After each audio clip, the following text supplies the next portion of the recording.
भगवान हुए और श्री शंकर भगवान के अंश से दुर्वासा ऋषि हुए और महाराज ब्रह्मा जी के अंश से साक्षात चंद्रमा हुए। तो ये तीन पुत्र हुए। अब इनमें जो तीन पुत्र हुए, इन तीन पुत्रों के बारे में बताया। अवधूत दत्तात्रेय भगवान का चरित्र चल रहा है। अवधूत दत्तात्रेय भगवान की किस किस के साथ में भेंट हुई और अवधूत दत्तात्रेय भगवान ने किस किस को उपदेश किया, उसका वर्णन हम सुन रहे हैं और वो भी संक्षेप में सुन रहे हैं। विस्तार के साथ में आगे और आएगा। अभी तो संक्षेप में हम लोग श्रवण कर रहे हैं कि अवधूत दत्तात्रेय भगवान ने महाराज यदु पर कृपा करी और उन्होंने अलर्क पर कृपा करी।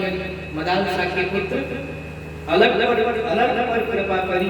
ये प्रसंग हमने कल के कथा प्रसंग में सुना और अब कहते हैं कि एक बार की बात है, श्री प्रहलाद जी महाराज अपने मंत्रियों के साथ घूमते घूमते एक सह्य पर्वत के निकट आए और यहाँ इस सह्य पर्वत के निकट इन्होंने क्या देखा कि पर्वत में जंगल में एक महात्मा बैठे हैं। थोड़ी सी आवाज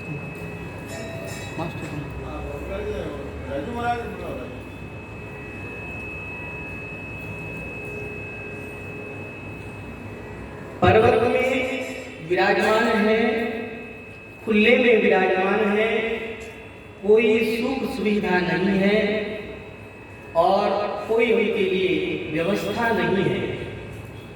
प्रकृति की जो व्यवस्था है उसी व्यवस्था में दत्तात्रेय भगवान रह रहे हैं, लेकिन ऐसी विषम परिस्थिति में भी, ऐसी प्रतिकूल परिस्थिति में भी उनका मुख कमल प्रसन्नता से झलक रहा है। उनके मुख कमल पर दिव्य तेज झलक रहा है, दिव्य तेज झलक रहा है उनके माथे पर, उनके ललाट पर। और उनका दर्शन करने से लोगों को आनंद मिल रहा है। उनका दर्शन करने से मास्टर थोड़ा सा ज्यादा मत करो, ज्यादा हो राम थोड़ा सा बड़ा हुआ, बिल्कुल थोड़ा सा राम। देखिए, जो महापुरुष होते हैं, जो तपोनिष्ठ होते हैं, जो भजनानंदी होते हैं, जो भगवान से सीधे वार्तालाप करते हैं, जो भगवान से हमेशा भगवान की जो सन्निधि में रहते हैं, ऐसे महापुरुषों की जो झलक होती है, वह झलक एक बार भी अगर व्यक्ति को दिख जाए, एक बार भी व्यक्ति अगर ऐसे महापुरुषों का दर्शन कर लेता है तो वह सदा सदा के लिए धन्य हो जाता है। ऐसे संत महापुरुषों के सानिध्य मात्र से व्यक्ति को आनंद की प्राप्ति हो जाती है। जो सच्चे संत होते हैं उनका दर्शन करने से आनंद की प्राप्ति होती है, सानिध्य मात्र से। यही संतों की पहचान है, क्या कि उनके सानिध्य में जाने मात्र से आपको प्रसन्नता मिले, आपको आनंद मिले। तो समझिए कि ये सच्चे संत हैं, ये भजनानंदी संत हैं, ये तपोनिष्ठ संत हैं, ये ब्रह्मनिष्ठ संत हैं, क्योंकि उनके सानिध्य मात्र से व्यक्ति को आनंद की प्राप्ति हो जाती है। हमारे पूज्य महाराज श्री श्रद्धेय स्वामी जी महाराज जिस समय में ऋषिकेश में विराजमान थे अपने अंतिम समय में, तो उस समय में पूज्य महाराज श्री का दर्शन करने के लिए कई लोग आते थे। महाराज श्री का दिन का विश्राम का समय, उस समय में भी कई लोग आते और आकर के कहते, महाराज जी हमें तो केवल बस उनकी एक झलक दिखला दो, हम केवल दर्शन करके, दूर से दर्शन करके चले जाएंगे, हम उनको जगाएंगे नहीं, हम उनको परेशान नहीं करेंगे, केवल बस एक झलक देखना चाहते हैं। तो सच्चे संतों की एक झलक मात्र ही हमें प्रसन्नता देने वाली होती है, हमें आनंद देने वाली होती है। तो महाराज प्रहलाद जी ने जब अवधूत दत्तात्रेय भगवान की ऐसी दशा देखी, उन्हें बड़ी प्रसन्नता हुई। कहा ये कोई सच्चे संत हैं। पर प्रहलाद जी महाराज को सच्चे संत की पहचान नहीं होगी तो और किसको होगी? श्री प्रहलाद जी महाराज स्वयं भक्त शिरोमणि हैं, स्वयं भगवान के परम भक्त हैं। उन्होंने तुरंत उनको पहचान लिया और अवधूत दत्तात्रेय भगवान के पास में आकर के उनके श्री चरणों में गिर गए और गिर करके कहने लगे, महाराज आप मुझे उपदेश कीजिए। तब श्री अवधूत दत्तात्रेय भगवान कहते हैं, मैं वैसे हर किसी को उपदेश नहीं करता और मैं बिना परीक्षा लिए भी उपदेश नहीं करता। जब देख लेता हूँ कि व्यक्ति की अटूट श्रद्धा है उस समय में मैं उपदेश करता हूँ। लेकिन प्रहलाद जी क्या बताएं, आपको देख करके तो अपने आप उपदेश करने की मन में आ रही है, क्योंकि तुम्हारे समान और भक्त कौन होगा, तुम्हारे समान और कोई पात्र कौन होगा, इसलिए हम आपको उपदेश करेंगे। आप बताइए क्या पूछना चाहते हैं? तब श्री प्रहलाद जी महाराज ने यहाँ यही प्रश्न किया है कि आपकी जो ये मस्ती है, आपकी जो ये प्रसन्नता है, इस मस्ती का, इस प्रसन्नता का राज क्या है? महाराज इस संसार के अंदर लोगों के पास में अपार वैभव होता है, अपार धन संपदा होती है, किसी तरह की कोई कमी नहीं होती है, लेकिन इतना सब कुछ होने के बावजूद भी प्रसन्नता उनके मुख कमल पर नहीं झलकती है। ये प्रसन्नता ये बाजार में नहीं मिलती, ये तेज ये बाजार में नहीं मिलता। महाराज आपकी इस प्रसन्नता का राज क्या है? आप हमें अपनी प्रसन्नता का राज बताइए। तब श्री अवधूत दत्तात्रेय भगवान यहाँ एक ही बात कहते हैं। अवधूत दत्तात्रेय भगवान कहते हैं कि इस संसार में जितना ज्यादा रहने का व्यक्ति का गहरा भाव होता है, वैसे इस संसार में व्यक्ति फंसता जाता है और व्यक्ति दुखों को बुलावा दे देता है। आज पूज्य महाराज श्री का प्रवचन सुन रहे थे 5 बजे का प्रार्थना का, तो महाराज श्री के प्रवचन का भी यही सार था। पूज्य श्रद्धेय स्वामी जी महाराज ने बताया कि देखो इस संसार के अंदर व्यक्ति किस तरह से पांव जमाते हैं। जैसे एक आप सिटी बस में बैठते हो और एक लंबी रूट वाली बस हो उसमें बैठते हो, तो सिटी बस में अगर आप बैठते हो और कोई चढ़ने के लिए आता है तो उसे आप प्रेम से चढ़ा लेते हो। क्यों? आप कहते हो अरे हमें तो बस यहीं आगे उतरना है, हमें कोई ज्यादा थोड़ी बैठना है, तुम भी आ जाओ, तुम भी आ जाओ। सिटी बस में आप सबको बैठाते जाते हो, क्यों? क्योंकि आपकी भावना रहती है कि हमें इसमें ज्यादा देर के लिए नहीं बैठना, थोड़ी देर के लिए बैठना, फिर हमें उतरना है, आ जाओ तुम भी आ जाओ, तुम भी आ जाओ, सबको हम बिठाते जाते हैं। लेकिन अगर लंबे रूट की बस हो और उसमें कोई आने लगे तो आप सीधे कहोगे देखो भैया रिजर्वेशन करवाया हुआ है, ऐसे नहीं चलेगा, हाँ हमें बड़ा लंबा जाना है, ऐसे काम नहीं चलने वाला, कोई दूसरी बस में चले जाओ, हम नहीं बिठा सकते हैं। आप मना करते हो, क्यों? क्योंकि आपको पता है कि हमें लंबा जाना है। तो लंबा जाना है तो आप फिर ये नहीं देखते कि कोई बुजुर्ग आया है तो उसको हम सीट दे देवे, कोई महिला आई है तो उसको हम सीट दे देवे, कोई लाचार है तो उसको हम सीट दे देवे। फिर आप ये विचार नहीं करते क्योंकि आपको लंबा जाना है। अब लंबा जाने का आपने विचार कर लिया, ज्यादा उस बस में रहने का आपने विचार कर लिया, तो आप अन्याय भी करने लग गए, आप अत्याचार भी करने लग गए। आपको अब दया नहीं आ रही है, आपको अब लाचार को देख करके मन में प्रेम नहीं उमड़ रहा है, आप उसे सीट नहीं दे रहे हैं। क्यों नहीं दे रहे हैं? क्योंकि आपने उसमें लंबा जाने का निश्चय कर लिया। अब अगर आपका ये भाव रहा है कि हमें तो बस उतरना है, तो आप तुरंत सीट भी दे दोगे, तुरंत लोगों को आप अपने बस में बिठा भी लोगे। तो ऐसे ही इस संसार के अंदर भी व्यक्ति को ये भावना करनी चाहिए कि हमें संसार में ज्यादा दिन नहीं रहना है भैया, जो आए हैं उन्हें जाना पड़ेगा, ये तो बस चलता हुआ फेरा है, हमें यहाँ चलते ही रहना है, इसलिए आओ भैया तुम भी आ जाओ, तुम भी आ जाओ। तो अगर हम ये भावना कर लें कि हमें संसार में ज्यादा नहीं रहना है, तो हमारे द्वारा अन्याय नहीं होगा, हमारे द्वारा अत्याचार नहीं होगा।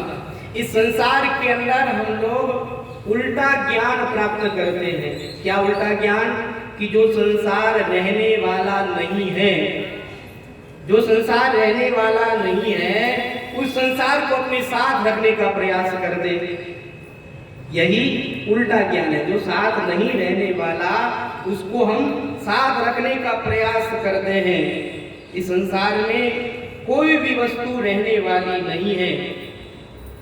जब कोई वस्तु रहने वाली है ही नहीं तो जगह जगह हम क्यों किसी से कुछ मांगे। जब मांग करके वो वस्तु हमें मिल भी जाए तब भी वो साथ रहने वाली नहीं है। जब साथ रहने वाली नहीं है तो क्यों हम मांगते बने, क्यों किसी के आगे हम हाथ फैलाएं। अब देखिए, जो अवधूत दत्तात्रेय भगवान के समान फकीर होते हैं, महात्मा होते हैं, वो किसी के आगे हाथ नहीं फैलाते। एक संत थे और बैठे हुए थे, सर्दी की धूप ले रहे थे। इतने में एक राजा आया और आकर के कहने लगा, महाराज आपको कुछ चाहिए क्या? आपको कुछ चाहिए तो मुझे बता देना, मैं आपकी सेवा में तत्पर हूँ। तो संत ने कहा, पहले तो तू यहाँ से आगे निकल। अरे सूर्य भगवान जो मुझे धूप दे रहे हैं उस धूप को तो तूने रोक लिया, तो क्या देगा मुझे? आगे निकल। ऐसे फकीर होते हैं। हाँ, कोई राजा की भी परवाह नहीं करते। ऐसे ही एक और फकीर थे जिनको राजा ने अपने राज दरबार में बुलाया। तो राज दरबार में उन्हें बैठने के लिए बड़ा सुंदर आसन दिया गया, लेकिन महाराज कैसे बैठे? हाथों को तो महाराज ने ऐसे कर लिया और महाराज ने अपने दोनों पैर आगे फैला दिए। कहा, महाराज ये कैसी सभ्यता है? ये तो कोई सभा में बैठने का तरीका नहीं है। आप ऐसे पांव फैला करके क्यों बैठ रहे हैं? महाराज आपने ये पांव कब से फैलाने चालू कर दिए? तो महाराज ने कहा, जब से हमने हाथ इकट्ठे किए तब से हमने पैर फैला दिए। कहा, हाथ इकट्ठे किए इसका मतलब क्या है? कहा, हमें दुनिया के आगे किसी के आगे हाथ फैलाना ही नहीं है, किसी से हमको कुछ चाहिए ही नहीं। जब किसी के आगे हाथ फैलाना ही नहीं है, किसी से कुछ चाहना ही नहीं है, किसी से कुछ मांग ही नहीं है। अगर किसी से कुछ मांग हो तो ये परवाह रहती है कि सामने वाला नाराज हो जाएगा, हमें देगा कि नहीं देगा। चलो राजा साहब को चिकनी चुपड़ी बातें करके राजी कर दे ताकि राजा साहब हमें दे देंगे। जब लेने की इच्छा होगी तो राजा की चापलूसी करेंगे, राजा के सामने सभ्यतापूर्वक बैठेंगे, बड़ी बड़ी बातें करेंगे। जब हमें कुछ लेना ही नहीं है तो महाराज हम क्यों आपका सम्मान करें? इसका मतलब ये नहीं कि हम राजा का अपमान करें, लेकिन संतों की अवधूत गति होती है। वो अवधूत गति के द्वारा लोगों को उपदेश कर देते हैं। क्या उपदेश कर दिया? कि किसी के आगे भी हाथ नहीं फैलाना, किसी के आगे हाथ नहीं फैलाना।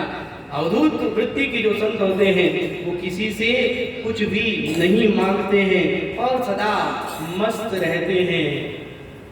जो फकीर होते हैं वो सदा मस्त ही रहते हैं। उनकी रात तो राजाओं से भी अच्छी बीतती है। एक बार की बात कि एक राजा सुबह सुबह उठे और उठते ही वो अपने सैनिकों से पूछने लगे, अपने मंत्रियों से पूछने लगे, भैया रात कैसी रही? तो उन लोगों ने तो जवाब दिया नहीं, लेकिन एक भट्ठी के अंदर संत सो रहे थे, एक फकीर सो रहा था।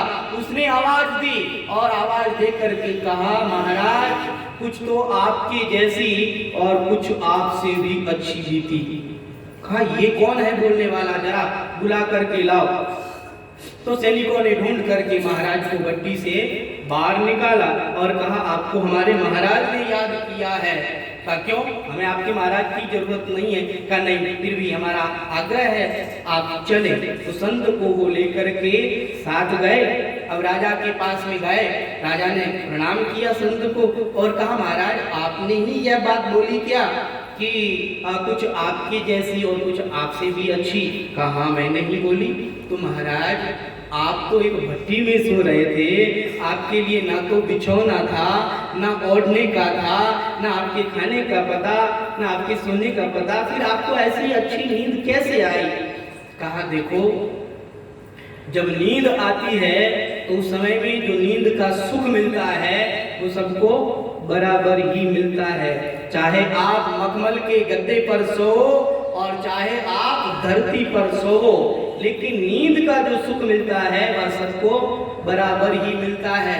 हालांकि ये होता है कि मखमल के गद्दों पर सोने वालों को तो नींद की 2-4 गोलियां लेनी पड़ती है, तब कहीं जाकर के नींद आती है। और जो मेहनत करने वाले मजदूर लोग होते हैं वो तो बिना बिछौना के भी पड़ जाते हैं, और उनको तो वैसे ही बिना गोली की नींद आ जाती है। और इतनी अच्छी नींद आती है कि उतनी अच्छी नींद मखमल के गद्दों पर सोने वालों को भी नहीं आती है। तो महाराज, नींद का जो सुख है वह सबको बराबर मिलता है, कोई राजा हो चाहे कोई रंग हो, नींद का सुख तो सबको बराबर ही मिलता है।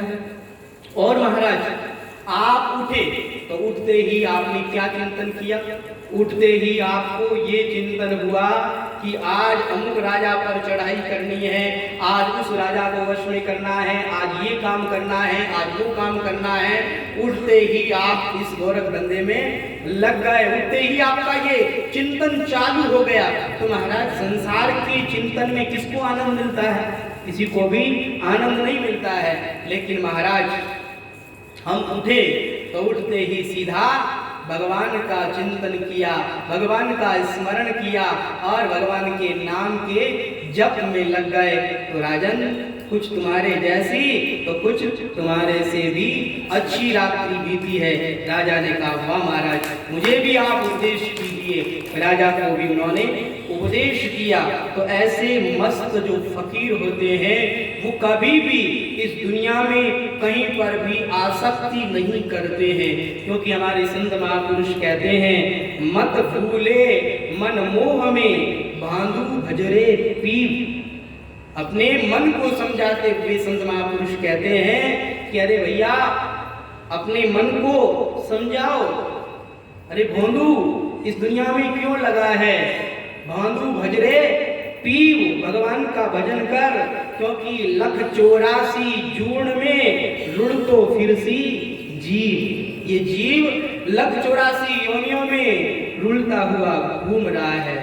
अरे क्यों बैठो सगराम कह ऊंडी देकर नींव। सगराम दास जी महाराज कहते हैं कि अरे भाई, ऊंडी नींव देर क्यों बैठो है? अटे ऊंडी नींव भले ही कितनी लगा लो, अटे सो तो चालनो ही पड़ी, अटे सो तो जानो ही पड़ी। ऊंडी देकर नींव, अरे हिया फुटोड़ा गेला कर आगा ने ठोड़, अठे गुण रेवण देला। ऊंडी देकर नींव, हिया फुटोड़ा गेला कर आगा ने ठोड़, अठे गुण रेवण देला। अठे कोई भी लेने नहीं देंगे। इसलिए मान और अपमान की भावना से ऊपर उठ जाते हैं फकीर।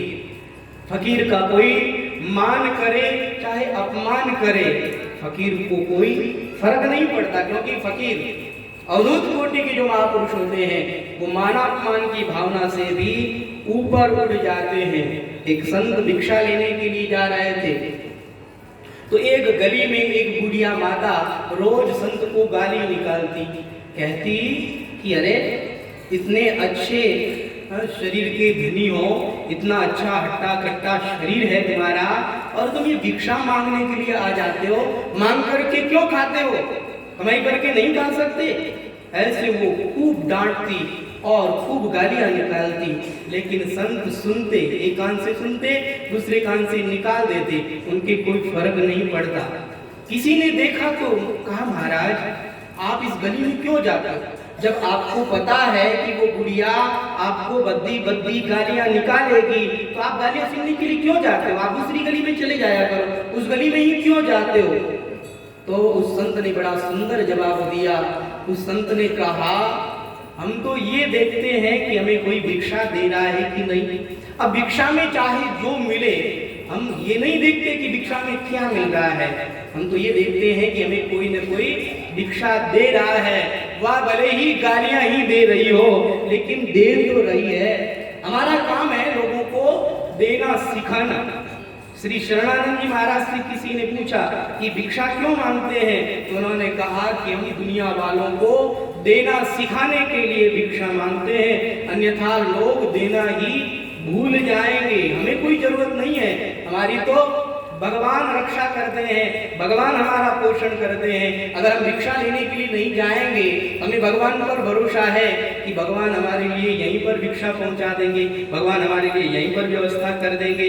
लेकिन हम जाते इसलिए हैं ताकि दुनिया वाले लोग सीखें, देना सीखें। तो संत ने कहा कोई बात नहीं, भले ही गालियां निकाल रही हो लेकिन वो दे तो रही है। और एक दिन ये हुआ कि उस बुढ़िया माता ने एक दिन परेशान होकर के गाय का गोबर ही उनकी कमंडलों में डाल दिया। संत को किसी ने कहा महाराज अब तो हद हो गई, अब क्यों जाते हैं, देखो गाय का गोबर डाल दिया।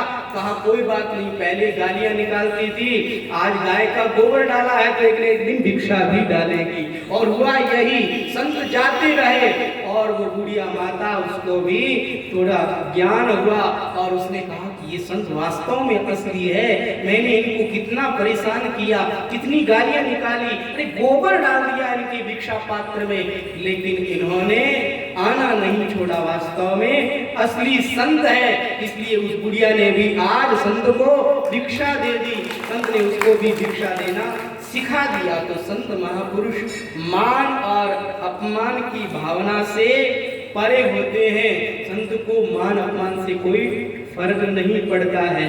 और फकीर जो होते हैं वो मस्त भी होते हैं। एक बार हमारे महाराज जी एक संत की बात बताते थे कि एक संत को एक बुढ़िया माता ने कहा कि महाराज भिक्षा में मैं आपके लिए क्या लेकर के आऊं, खिचड़ी भी बनाई है और रोटी भी बनाई है, आप बोलो मैं खिचड़ी लाऊं कि रोटी लाऊं। तो संत बड़े मस्त थे, उन्होंने कहा कि रोटी के ऊपर खिचड़ी डाल करके ले आओ। दोनों चीजें मांगनी हो गई। अब ये भी नहीं कहना कि खिचड़ी ले आओ या रोटी ले आओ, कहा खिचड़ी रोटी के ऊपर खिचड़ी डाल करके ले आओ।